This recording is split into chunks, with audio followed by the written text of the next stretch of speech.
नमस्कार दर्शक बंधु आज हूँ जुलाई मास 4 तारिख शुक्रवार। आज दिन जाकर टॉप 20 गुरुत्वपूर्ण खबर उपर चलतु नजर पकाइबा। भिडियोटी को शेष पर्यंत देखु मात्र किछि समय मध्य जानीपारे आज दिन जाकर संपूर्ण खबर। ता पूर्व चैनल रे नुआ थिले चैनल को सब्सक्राइब करी पाखरे थिबा बेल आइकन को क्लिक करबा जरूरी, जहाँ फल प्रतिदिन लेटेस्ट न्यूज अपडेट आपण मैंने प्रथम देखिपारे।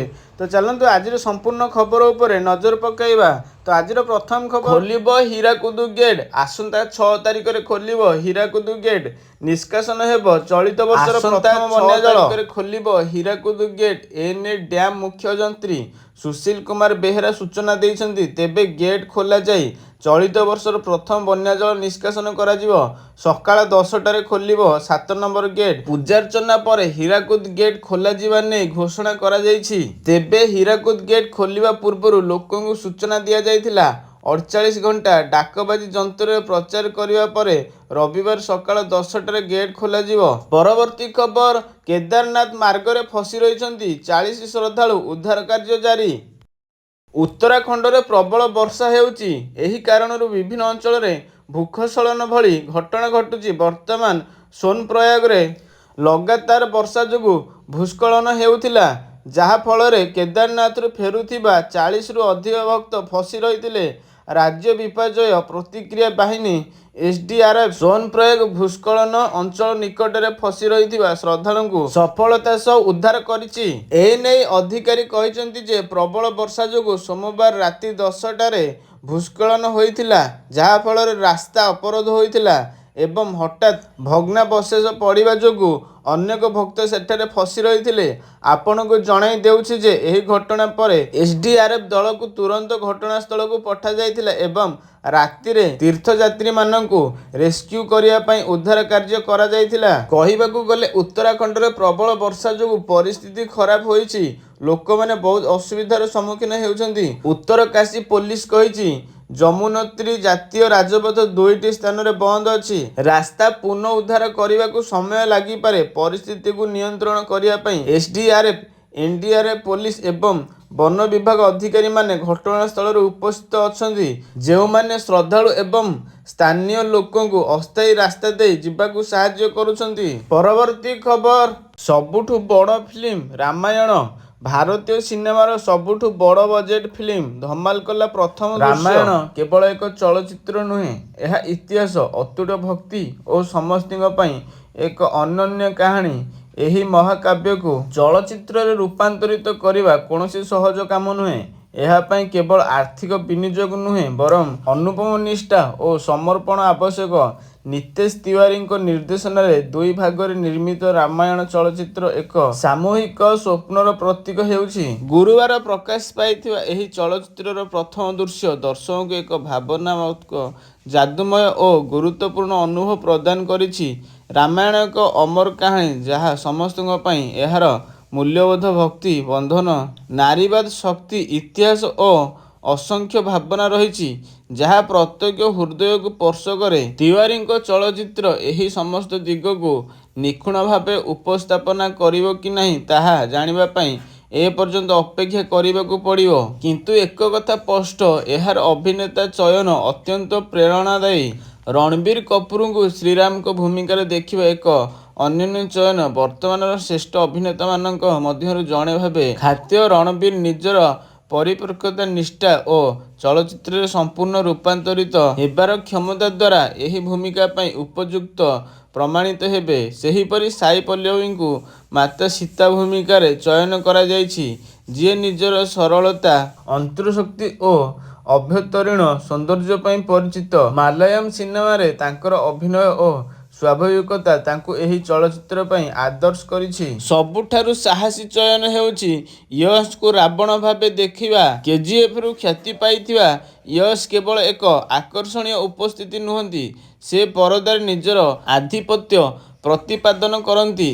तांक निर्भीक अभिनय और प्रत्येक दृश्य रे निष्कर्षता तांकु एक अनुभव कराए। सेहीपरि लक्ष्मण भूमिका रे रवि दुबे जड़े टेलीविजन तारका निजर आवेगपूर्ण अभिनय द्वारा तिवारी कहानी प्रति निष्ठा को ପ୍ରମାଣିତ କରିଛନ୍ତି। ସବୁଠାରୁ ଆକର୍ଷଣୀୟ ଚୟନ ହେଉଛି ସନ୍ନି ଦେଓଲଙ୍କୁ ହନୁମାନ ଭାବେ ଦେଖିବା। ଦେଓଲଙ୍କ ବଜ୍ରପାତ ଶକ୍ତି, ପରଦାରେ ମହାନ ଉପସ୍ଥିତି ଓ ସ୍ୱାଭାବିକ ବୀରତ୍ୱ ତାଙ୍କୁ ହନୁମାନଙ୍କ ନିଷ୍ଠା ଓ ଶକ୍ତିର ପ୍ରତୀକ କରିଛି। ଏହା କେବଳ ଉପଯୁକ୍ତ ନୁହେଁ, ଏକ ପ୍ରାୟ ନିୟତିଗତ ଚୟନ ମନେହୁଏ। ଏହି ଅଭିନେତା ମଣ୍ଡଳୀ ବଲିଉଡ୍, ମାଲାୟାଲମ, କନ୍ନଡ଼ ଓ ଟେଲିଭିଜନ ଜଗତର ଶ୍ରେଷ୍ଠ ପ୍ରତିଭାଙ୍କ ସମନ୍ୱୟ, ଯାହା ରାମାୟଣକୁ କେବଳ ଏକ ଚଳଚ୍ଚିତ୍ର ନୁହେଁ ବରଂ ଏକ ଭାବନାସ୍କୃତି ଓ ପିଢ଼ିବ୍ୟାପୀ ଅନୁଭବର ପ୍ରତିଶ୍ରୁତି କରିଛି। ତିୱାରୀ ଏହି ମହାକାବ୍ୟକୁ ଆଧୁନିକକରଣ ବା ପୁନର୍କଳ୍ପନା କରିବାକୁ ଚେଷ୍ଟା କରିନାହାନ୍ତି, ବରଂ ଏହାର ମୂଳ ସାରକୁ ସମ୍ମାନ ଦେଇ ଏହାର ମହାନତା ଓ ଭାବନାତ୍ମକ ଗୁରୁତ୍ୱକୁ ଅକ୍ଷୁଣ୍ଣ ରଖିଛନ୍ତି। ରାମାୟଣ ଏକ ସାଂସ୍କୃତିକ ସ୍ଥାନରେ ପୂର୍ଣ୍ଣ ସଂଯୋଗ ସ୍ଥାପନ କରିବା ସହ ଏକ ସାମୂହିକ ସ୍ୱପ୍ନକୁ ସାକାର କରିବାର ପ୍ରୟାସ। ଏହା ଆମ ସମୟର ଏକ ନିର୍ଣ୍ଣାୟକ ସାଂସ୍କୃତିକ ଚଳଚ୍ଚିତ୍ର ହେବାର ସମ୍ଭାବନା ରହିଛି। ଏହି ମହାକାବ୍ୟ ଓ ଦର୍ଶକ ଏହାଠାରୁ କମରେ ଆଶା କରନ୍ତି ନାହିଁ। ପରବର୍ତ୍ତୀ ଖବର, 4ରୁ ଆଉ ଗୋଟିଏ ଘୂର୍ଣ୍ଣିବଳୟ, ରାଜ୍ୟରେ ଜାରି ରହିବ ଲଗାଣ ବର୍ଷା। ରାଜ୍ୟର ବିଭିନ୍ନ ସ୍ଥାନରେ ଲଘୁଚାପ ଜନିତ ବର୍ଷା ଜାରି ରହିଛି। ମୁଖ୍ୟତଃ ଉତ୍ତର ଓଡ଼ିଶାରେ ବର୍ଷା ଯୋଗୁଁ ମୟୂରଭଞ୍ଜ ଓ ବାଲେଶ୍ୱର ଜିଲ୍ଲାରେ ବନ୍ୟା ସ୍ଥିତି ଉତ୍ପନ୍ନ ହୋଇଥିବା ବେଳେ ଝାଡ଼ଖଣ୍ଡରୁ ଆସୁଥିବା ବର୍ଷା ପାଣି ଏହି ଦୁଇ ଜିଲ୍ଲା ପାଇଁ ସମସ୍ୟା ବଢ଼ାଇଛି। ଧୀରେ ଧୀରେ ଲଘୁଚାପ ଝାଡ଼ଖଣ୍ଡ ମୁହାଁ ହେବା ହେତୁ ଯଦିଓ ରାଜ୍ୟରେ ବର୍ଷା କମୁଛି, ମାତ୍ର ଏବେ ବି ଅନେକ ସ୍ଥାନରେ ବର୍ଷା ଯୋଗୁଁ ସ୍ଥିତି ବେହାଲ ରହିଛି। ପାଣିପାଗ କେନ୍ଦ୍ର ସୂଚନା ଅନୁଯାୟୀ ବୁଧବାର ମୟୂରଭଞ୍ଜ, କେନ୍ଦୁଝର ଓ ସୁନ୍ଦରଗଡ଼ ଜିଲ୍ଲାର କିଛି ସ୍ଥାନରେ ବର୍ଷାର ପ୍ରଭାବ ଅଧିକ ରହିବ ବୋଲି ଆକଳନ କରାଯାଇଥିବା ବେଳେ ଦେବଗଡ଼, ସମ୍ବଲପୁର, ଅନୁଗୁଳ, ଢେଙ୍କାନାଳ ଓ ବରଗଡ଼ ଜିଲ୍ଲାରେ ବର୍ଷା ହୋଇପାରେ। ଅନ୍ୟପଟେ ଆସନ୍ତା 4 ତାରିଖ ବେଳକୁ ଆଉ ଏକ ଘୂର୍ଣ୍ଣିବଳୟ ସୃଷ୍ଟି ହେବାର ସମ୍ଭାବନା ରହିଛି। ଏହା ପ୍ରଭାବରେ ଆଉ ଏକ ପର୍ଯ୍ୟାୟରେ ବର୍ଷା ଆଶଙ୍କା ରହିଛି। ଜୁନ୍ ମାସ ମଧ୍ୟରେ ରାଜ୍ୟରେ 262 ମିମି ବର୍ଷା ହୋଇଛି। ସ୍ୱାଭାବିକ ବର୍ଷା 216.5 ମିମି ବର୍ଷା ତୁଳନାରେ ଏହା ଅଧିକ। ଜଗତସିଂହପୁର, ବୌଦ୍ଧ, ଦେବଗଡ଼, ସୁନ୍ଦରଗଡ଼, ମୟୂରଭଞ୍ଜ ଜିଲ୍ଲାରେ ଅତ୍ୟଧିକ ବର୍ଷା ରେକର୍ଡ କରାଯାଇଛି। ସେହିପରି କୋରାପୁଟ, ସୋନପୁର, କଟକ, କେନ୍ଦ୍ରାପଡ଼ା, ଢେଙ୍କାନାଳ, କେନ୍ଦୁଝର, ବାଲେଶ୍ୱର, ସମ୍ବଲପୁରରେ ସ୍ୱାଭାବିକ ବର୍ଷାଠାରୁ ଅଧିକ ବର୍ଷା ରେକର୍ଡ କରାଯାଇଛି। ଦୀର୍ଘ ବର୍ଷ ପରେ ମୌସୁମୀ ପ୍ରଥମ ମାସ ଅର୍ଥାତ୍ ଜୁନରେ ବର୍ଷାର ପରିମାଣ ସ୍ୱାଭାବିକ ରହିଥିବାରୁ ଚଳିତ ବର୍ଷ ଠିକ୍ ସମୟରେ ଚାଷ କାମ ଆରମ୍ଭ ହେବା ନେଇ ଆକଳନ କରାଯାଉଛି। ସେହିପରି ଜୁଲାଇରେ ସାମଗ୍ରିକ ଭାବେ ସ୍ୱାଭାବିକ ତୁଳନାରେ ଅଧିକ ବର୍ଷା ହେବ ବୋଲି ଆଇଏମ୍ଡି ପକ୍ଷରୁ ଆକଳନ କରାଯାଇଛି। ବିଭାଗ ଜୁଲାଇ ପାଇଁ ଆକଳନ କରି ଏହି ସୂଚନା ଦେଇଛି।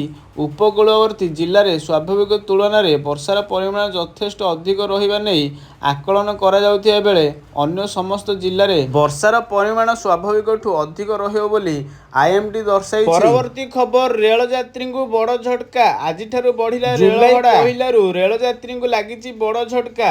ରେଳବାଇ କୋଭିଡ୍ ମହାମାରୀ ପରେ ପ୍ରଥମ ଥର ପାଇଁ ଯାତ୍ରୀ ଭଡ଼ାରେ ବୃଦ୍ଧି ଘଟାଇଛି। ନୂଆ ଭଡ଼ା ବୃଦ୍ଧି ଜୁଲାଇ ପହିଲାରୁ ଅର୍ଥାତ୍ ଆଜିଠାରୁ ଲାଗୁ ହୋଇଛି। ଏଥିରେ କୋଲକାତାଠାରୁ ଆରମ୍ଭ କରି ମେଲ୍ ଏକ୍ସପ୍ରେସର ଭଡ଼ା ବୃଦ୍ଧି କରାଯାଇଛି। ରିଜର୍ଭେସନ ଫି, ସୁପରଫାଷ୍ଟ ସରଚାର୍ଜ ଏବଂ ଅନ୍ୟାନ୍ୟ ଶୁଳ୍କ ଅପରିବର୍ତ୍ତିତ ରହିଛି। ଦ୍ୱିତୀୟ ଶ୍ରେଣୀରେ ପ୍ରତି କିମି ଯାତ୍ରା ପାଇଁ ଅଧା ପଇସା ବୃଦ୍ଧି କରାଯାଇଛି। ଏହି ଅନୁଯାୟୀ 501ରୁ 1500 କିମିର ଦୂରତା ପାଇଁ 5 ଟଙ୍କା ଏବଂ 2500 କିମିର ପର୍ଯ୍ୟନ୍ତ ଦୂରତା ପାଇଁ 10 ଟଙ୍କା ଏବଂ 2501ରୁ 3000 କିମିର ଦୂରତା ସ୍ଲାବ୍ ପାଇଁ ଭଡ଼ା 15 ଟଙ୍କା ବୃଦ୍ଧି କରାଯାଇଛି। ଏଥିରେ ସାଧାରଣ ଶ୍ରେଣୀରେ 500 କିମି ପର୍ଯ୍ୟନ୍ତ ଯାତ୍ରା କ୍ଷେତ୍ରରେ ଭଡ଼ାରେ କୌଣସି ବୃଦ୍ଧି ହୋଇନାହିଁ।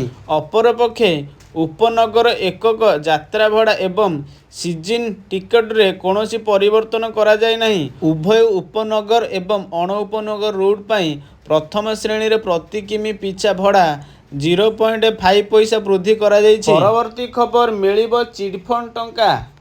ସରକାର ଦେଲେ ଖୁସି ଖବର, ପୁଣି 5 ଲକ୍ଷ ଜମାକାରୀଙ୍କୁ ମିଳିବ ଚିଟ୍‌ଫଣ୍ଡ ଟଙ୍କା। ଆସିଲା ଖୁସି ଖବର, ମିଳିବ ଚିଟ୍‌ଫଣ୍ଡ ଟଙ୍କା। କ୍ଷୁଦ୍ର ଜମାକାରୀ ଫେରି ପାଇବେ ଚିଟ୍‌ଫଣ୍ଡ ଟଙ୍କା। ଚିଟ୍‌ଫଣ୍ଡ କ୍ଷତିଗ୍ରସ୍ତ କ୍ଷୁଦ୍ର ଜମାକାରୀଙ୍କୁ ମିଳିବ ଟଙ୍କା। ଆସନ୍ତା 3ରୁ 4 ମାସ ଭିତରେ ଆଉ 5 ଲକ୍ଷ ଜମାକାରୀଙ୍କୁ ମିଳିବ ଟଙ୍କା। କ୍ଷତିପୂରଣ ରାଶି ପ୍ରଦାନ କରିବାକୁ ମୁଖ୍ୟମନ୍ତ୍ରୀଙ୍କ ନିର୍ଦ୍ଦେଶ। ଚିଟ୍‌ଫଣ୍ଡ ଜମାକାରୀଙ୍କୁ ଟଙ୍କା ମିଳିବ କହିଲେ ମୁଖ୍ୟମନ୍ତ୍ରୀ। ତେବେ ଏହି ଗୋଟିଏ ବର୍ଷ ଭିତରେ 1,26,137 କ୍ଷୁଦ୍ର ଜମାକାରୀଙ୍କୁ ମିଳିଛି ଟଙ୍କା। 47.07 କୋଟି ଟଙ୍କା ଫେରସ୍ତ କରିସାରିଛନ୍ତି ସରକାର। ଆଉ ଏବେ ପୁଣି 5 ଲକ୍ଷ ଜମାକାରୀଙ୍କୁ ମିଳିବ ଚିଟ୍‌ଫଣ୍ଡ ଟଙ୍କା। एने निर्देश देइछन्ति मुख्यमंत्री मोहन माझी। 3 ରୁ 4 मास भितर टंका देबाकू निर्देश दिया जाइछि।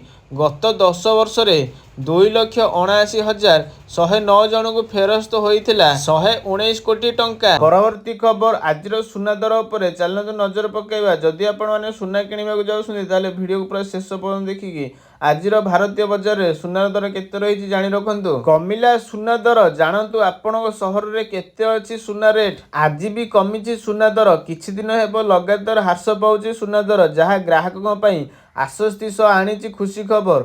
सुना दर 1 लाख टंका अतिक्रम करिथिबा सह एजाए प्राय 600 टंका दाम कमिछि। सेथिपई दोकान रे लोकंक भीड़ मध्य जमिलाणी, कारण एबे जेहेतु बाहागर सीजन चलिछि तेणु समस्ते सुना गहना किणिबारे व्यस्त।